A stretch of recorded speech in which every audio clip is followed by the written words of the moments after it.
business with a servant's heart. Welcome to the podcast. Inspiration, motivation takes. Listen to the pod. Welcome to Doing Business with a Servant's Heart. I'm your host, Steve Ramona. Every episode is an invitation, a reminder that business and life isn't just about profit, it's about purpose. It's about showing up with a servant's heart in every deal, every decision, every day to make a powerful impact on others. And my guest is going to light you up today. I've spent 10 minutes with her. We're laughing, joking, smiling, and she's going to motivate you too. She's going to challenge you. But I think more importantly, you're going to walk away with tools and resources, inspire action both in your life and guess what, in the life of others. So audience, here's your homework today. How are you going to serve yourself and others today? Today is the key word. It doesn't have to be a big impact. Even a small act of kindness or courage can change the game. So lean in, let's take some notes, get my pen ready. And I want to shout out to my sponsor, A Mind for All Seasons. Your brain is your greatest competitive edge, and it deserves to perform like one. Want to think faster, remember more, and stay focused longer? Just text the word optimize, OPTIMIZE, optimize, to 72,000 and get instant access to 6 short, powerful videos, each just 3 to 5 minutes that reveal simple strategies to unlock peak mental performance. Because when your brain is clear, your business grows. And another sponsor, Epic Impact. Big shout out to Haley. Her storytelling system helps your message connect and convert. It'll engage, persuade, inspire, and close your message with clarity. I use it every day. I use it for my podcast, and I just hit 400 subscribers this week using it. So try it free at epicimpact.ai with code Steve. Change your message, change your results. Quick shout out. We just hit top 20 in small business marketing. So thank you, audience. And of course, thank you, my guests, including my guest today, because we're making an impact. Let's continue doing that. And let's grow this thing so big that people are impacting everybody all across the world. With that being said, I'm going to bring on my wonderful guest, Meghann. Welcome to Doing Business with a Servant's Heart. Malcolm, I reckon. Thank you, Steve. I'm excited to be here. Looking forward to it. Messy is all over your bio. That's right. That's right. You have this becoming is messy. Yes. What the heck is that? Yes. It's funny, I heard your sponsor say that, the brain, your brain is your differentiator. I think our messes. I would argue that the biggest mistakes we've made in life, the things that have hurt us most, is where our opportunity for differentiation is, and our ability to find our superpower resides in looking at that mess, owning it, and then talking about it. And so for me, becoming as messy is really an invitation for everybody to just own their whole story. Stop trying to hide parts of themselves to fit in or avoid shame. You really let go of shame when you own all of those parts of you and really kind of confront the full picture about your story. Yeah. So somebody doesn't know their superpower, they're missing out, aren't they?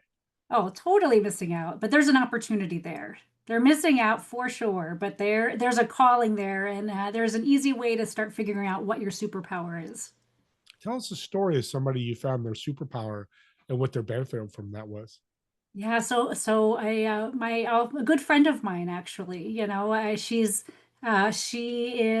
was somebody that was inspirational to me as I made the decision to become an empowerment coach. And she came to me a few years ago, feeling a little bit lost in her job, in her marriage. And we did a couple of the traditional things. We looked at her strengths finders results. We identified some of her biggest competencies.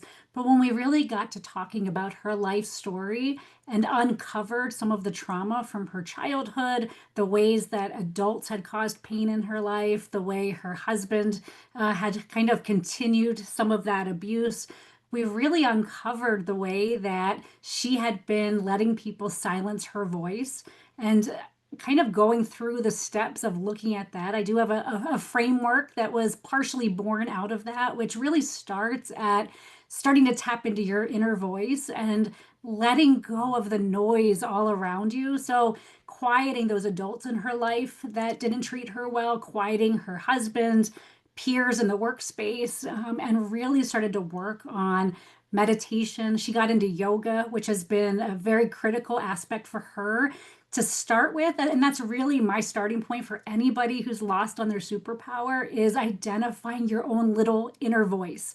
And so for her, that came with us Mm. talking, yoga, daily walks. But at the end of the day, the whole goal was really to get in touch with what is it that her inner voice was telling her to do.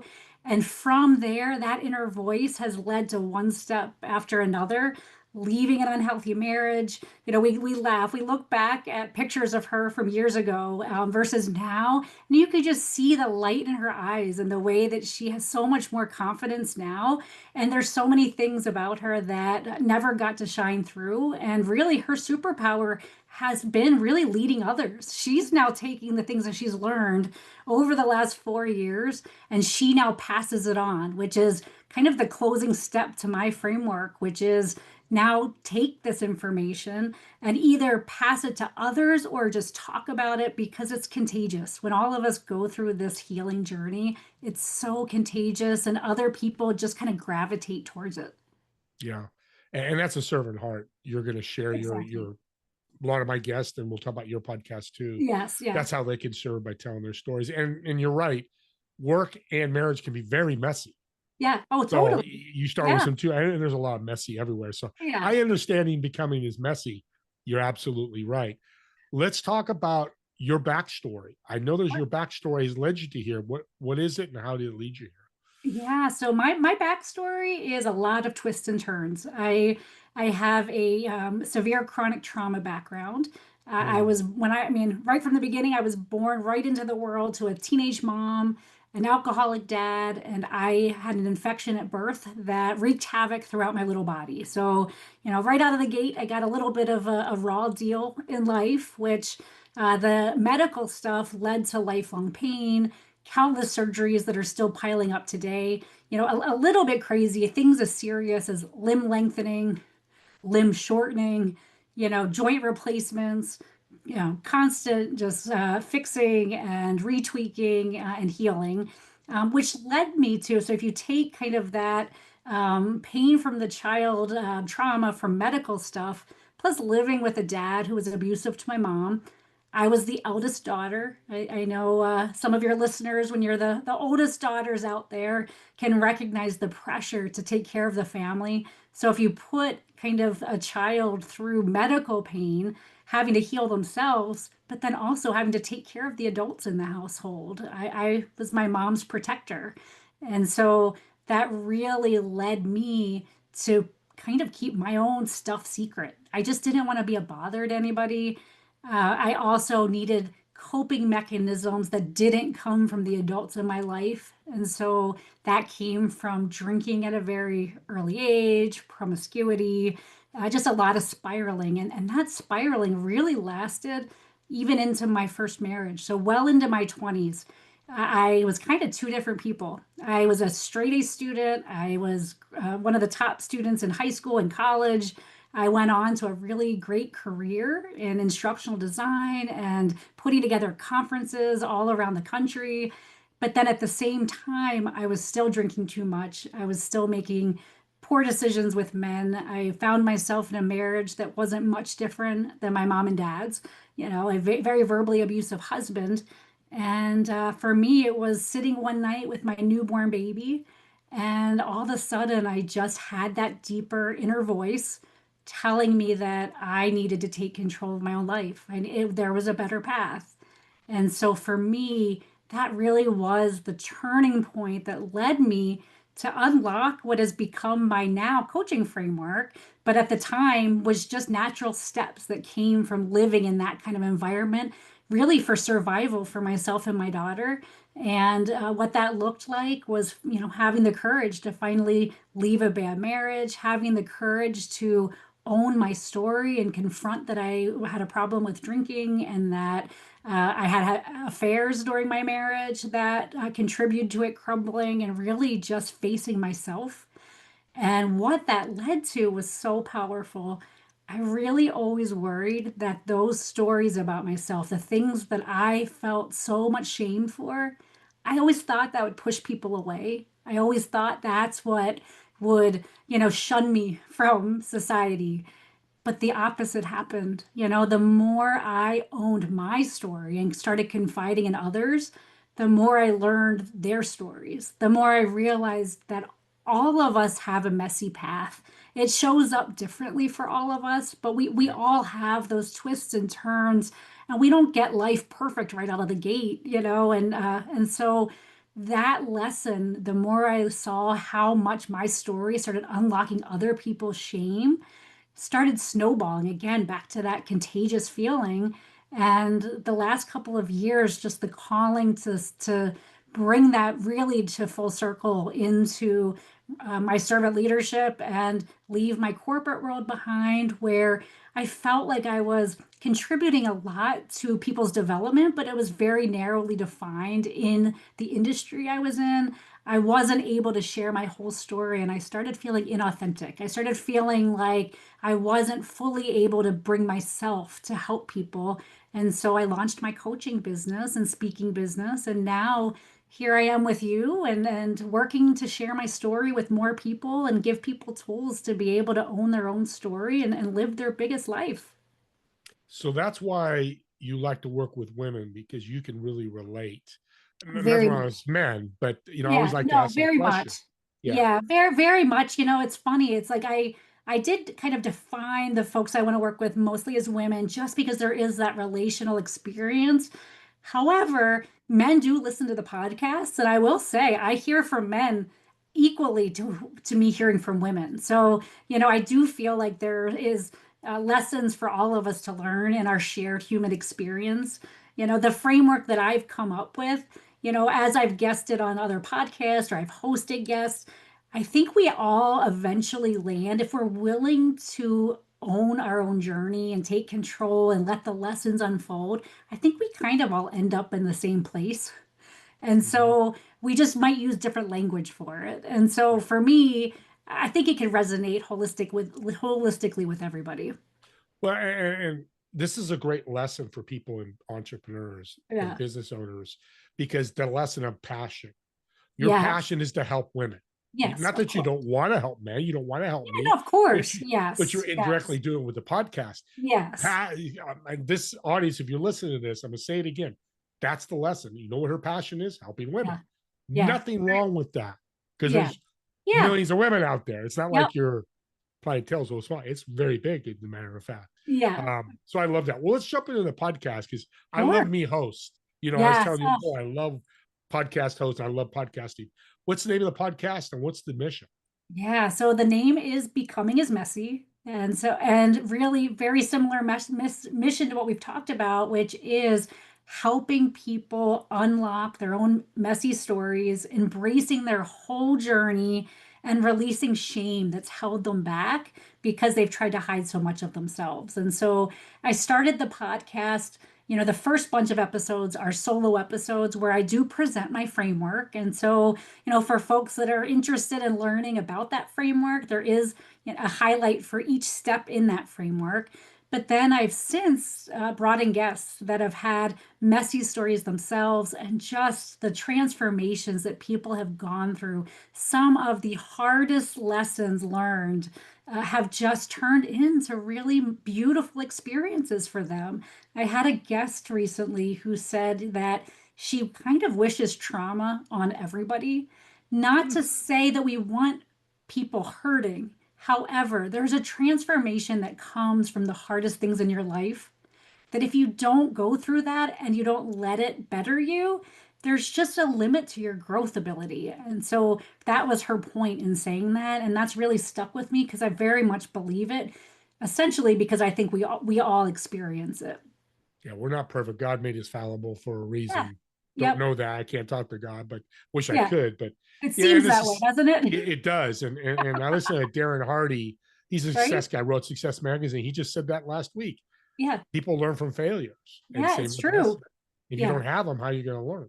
You can Yeah, I learn mean, from I others think, as well. right? I think the biggest, one of the things that I think is so powerful is looking back at all the failures in your life so far, big, little, and just seeing the way they've been stepping stones to where you are now. Yeah. Yeah, I just, you're hard pressed to meet somebody who can't make the connection between all of those hardships in the past and see how it made them who they are today. And with that, I don't know how you can really argue against that. You're a shining example. What you just said, you're on the platform of Thank you. doing that, and there's a lot of people, but Of course. here's the other side of this, because I've had a number of trauma folks on there. Have you had trauma or coach it? How do we get people to open up about it? To me, it starts with, again, one on one, just letting that little voice come through. I think, drowning out your inner critic is so important. That's a part of it.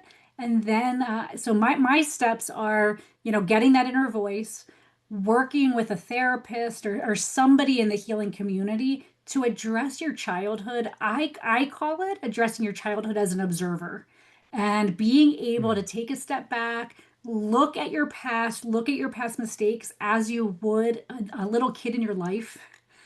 For me, it was huge when I became a mom. You don't have to be a parent for this to be true. You can look at any child and you give them a grace that for some reason you don't give your own inner child. And so to me, that's a big part of it. And then the next step really is finding at least one safe space to be able to tell somebody one of your shameful secrets. And not everybody's owed your story, and the person you choose to confide in first really matters. And so make sure it's not your friend that's the hardest on you.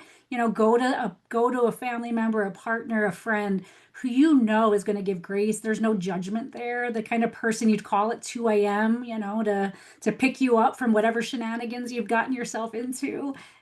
Yeah. And that's the start. That really is. And then eventually, once you do that and you see how freeing it is, it really does blossom from there.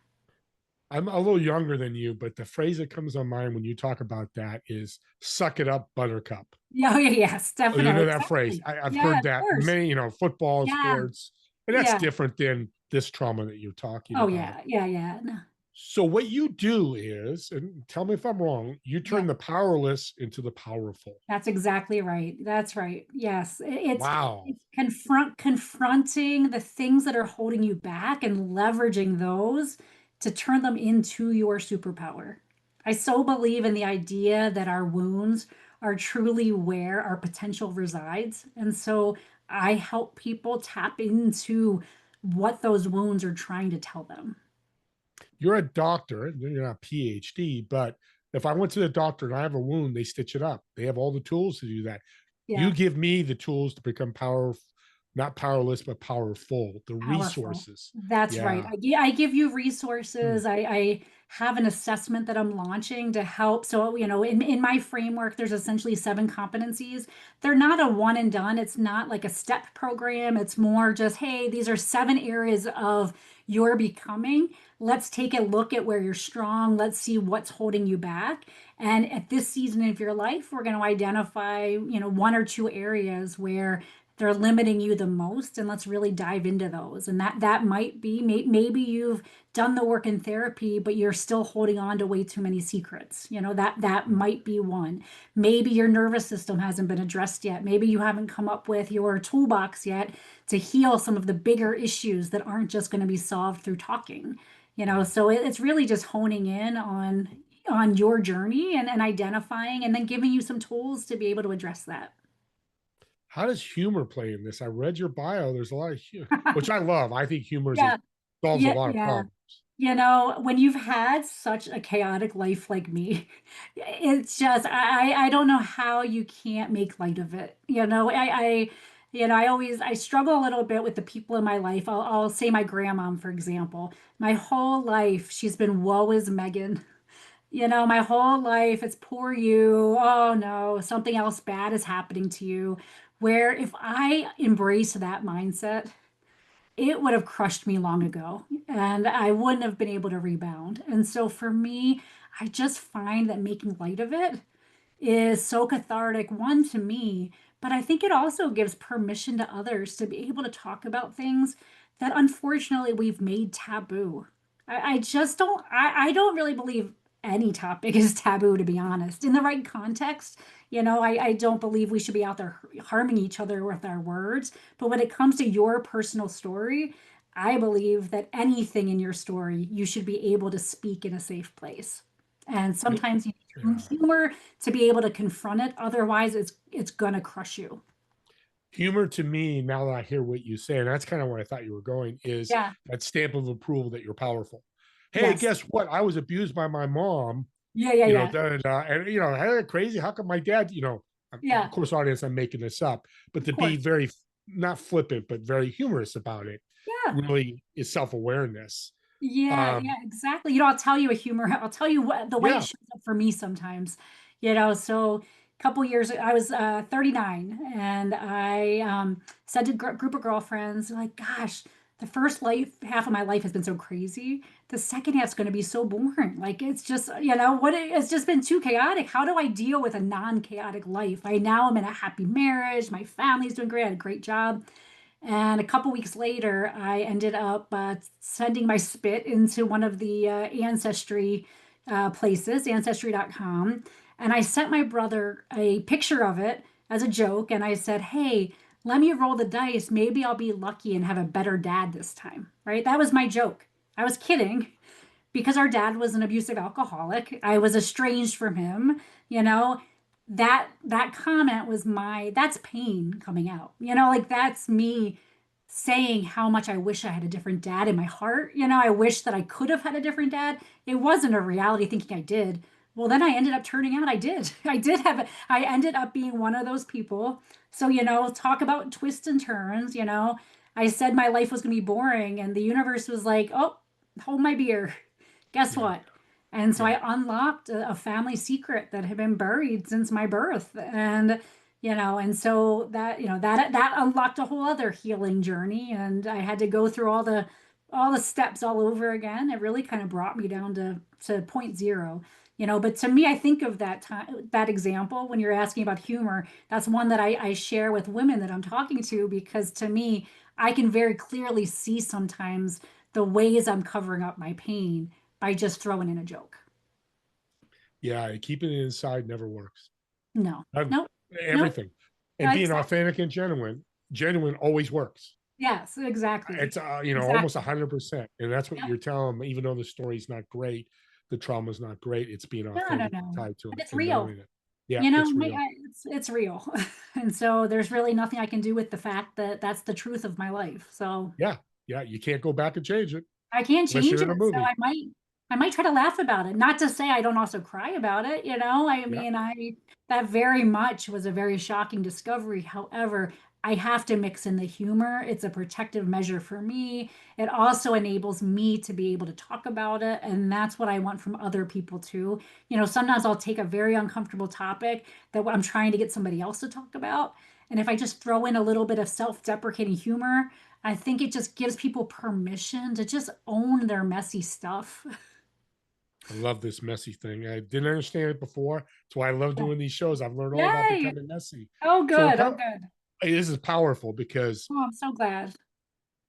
let's end with this. So the audience listening, especially the women, what's one step to becoming for Yeah. them? What's a piece of advice you can give them? Yeah, I think it's so really my steps are all a path to loving yourself. At the end of the day, that's really what it is.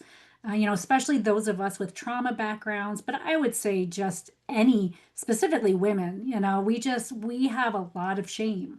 And so, if you're already getting that inner voice, if you already have that, what it's just kind of understanding what are the blockers for you loving yourself. And I think you can start finding what that might be by looking at your past, by tapping in with your inner voice and talking with the people in your closest circle to start, and even asking the people in your closest trusted network, where do you see me holding myself back? Because all of that is going to help you uncover the blocks to simply just accepting yourself for who you are right now. You ended this awesome podcast, with an awesome tip.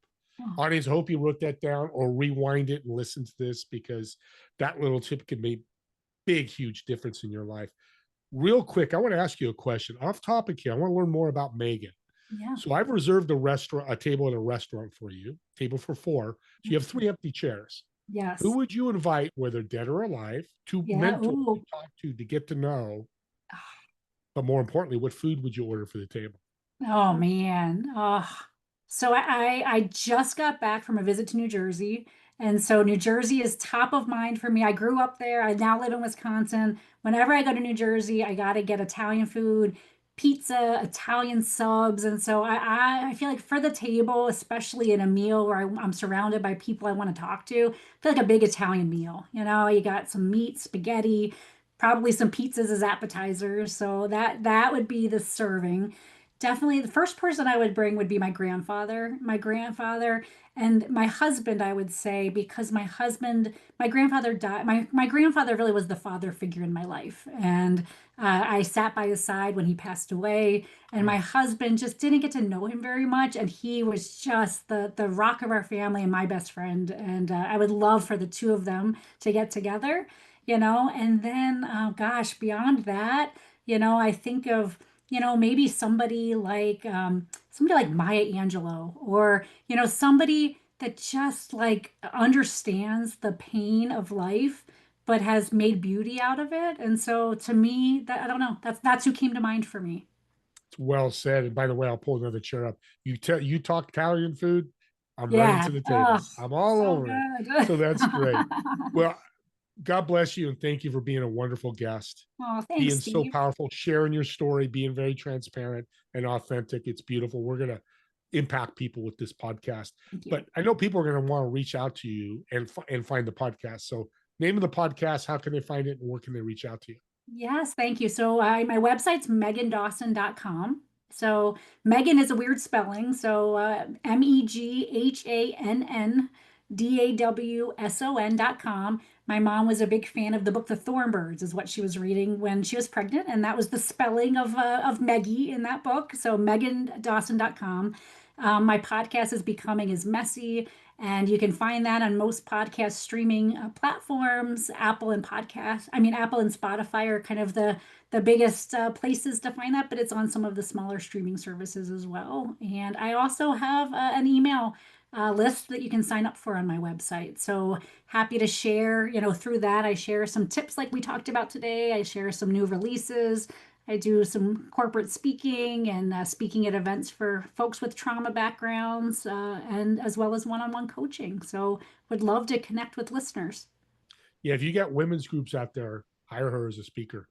I could tell Oh, in thank you. 22, 23 minutes that she's passionate about it. Megan's passionate about it. So if you got a group of women, this is perfect for our community. Meghann, thanks again. Here's your homework at the end, audience. Subscribe to the YouTube channel. And here's why, uh, especially Meghann's or mine, whoever's podcast. Here's why. These are gifts.